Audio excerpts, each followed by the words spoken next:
Do you know the industry standard terms? If you don't, stay to the end of the video and I'm going to share with you all the industry standard terms that you see day in, day out. Hi, this is Phil from the ATM Mastermind group page, and we help hundreds of aspiring ATM business owners go from 0 ATMs to ATM Business Pro in as little as 30 days. Don't forget to like and subscribe to our channel. All right, so we want to make this video pretty much for beginners, guys that are just starting to get into the game, people who are looking at ATM business, because if people are talking and they're using this jargon, you don't know what it means, so we're going to explain it to you. Number one, ISO. What does that stand for? ISO stands for Independent Sales Organization. ISO is a person who registers with the sponsor bank and then registers with all the other banks. MasterCard, Cirrus, NICE, Pulse, Discover. That is what an ISO is. Many people, many companies will say, I'm an ISO. They are not an ISO. They are an agent underneath an ISO. So an ISO, again, is a company just like PDQ who register with a sponsor bank. Our sponsor bank is Pueblo Bank and Trust, or PB&T, and that means we were contracting with Visa and MasterCard to resell processing to you guys out there in ATM land. Number two is an agent.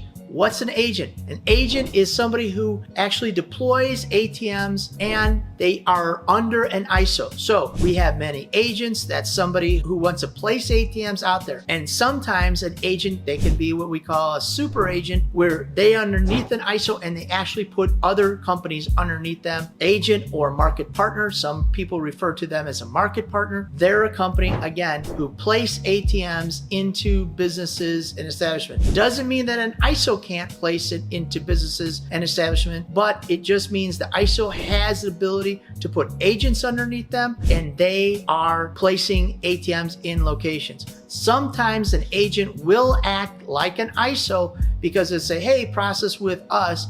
They are in fact an agent. They are not an ISO, but they have the ability. Sometimes ISO will allow agents to place other businesses underneath them. So if you're thinking about starting your own profitable ATM business but didn't know where to start, stay to the end of the video and I will show you our checklist entitled ATM Business Passive Income Checklist. The 5 things you need to know to start your profitable ATM business so you can have a clear roadmap towards ATM business success. You can earn between $250 and $1,500 of passive income every single month. All right, let's get back to the video. Point number 3, TID. That stands for Terminal Identification Number. And you say, Phil, doesn't that stand for TIN?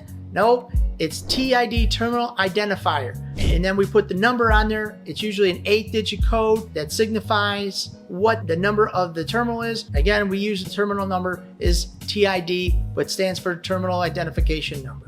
Number 4, wireless. Now, we use the term very loosely, a wireless device. A wireless device is actually a cellular device that sits in your ATM that goes out to the network and allows the ATM to communicate with the network wirelessly. That's why we call it wireless device. Back in the day, we used to use phone lines. Then we migrated to internet line or TCP/IP. Then a couple companies came up with a cellular device and we started calling it wireless because we do not have to use a wire from the building into the ATM. It now communicates wirelessly, but really in reality, it's cellular. There are what we call access points. Sometimes some ATMs could communicate to a modem or a router in the location.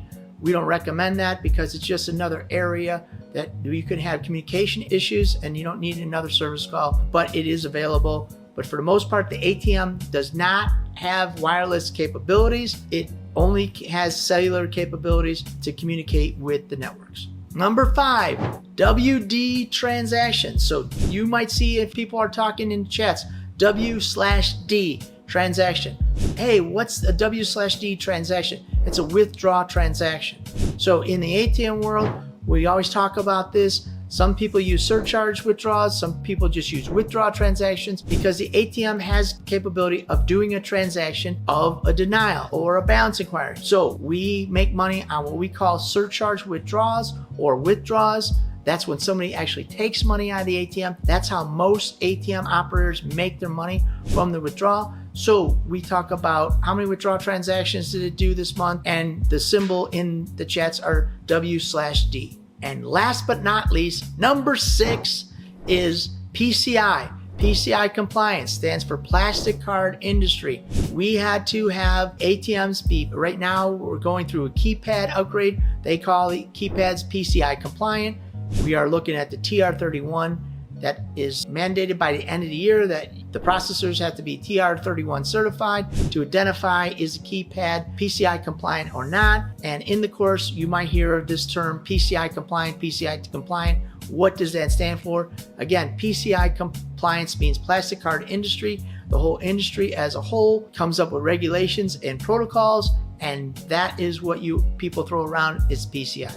All right, so if you're thinking about starting your own ATM business, I want to invite you to our free checklist entitled ATM Business Passive Income Checklist, the 5 things you need to know to start your profitable ATM business so you can start earning passive income, make more money for your family, and spend more time with them also.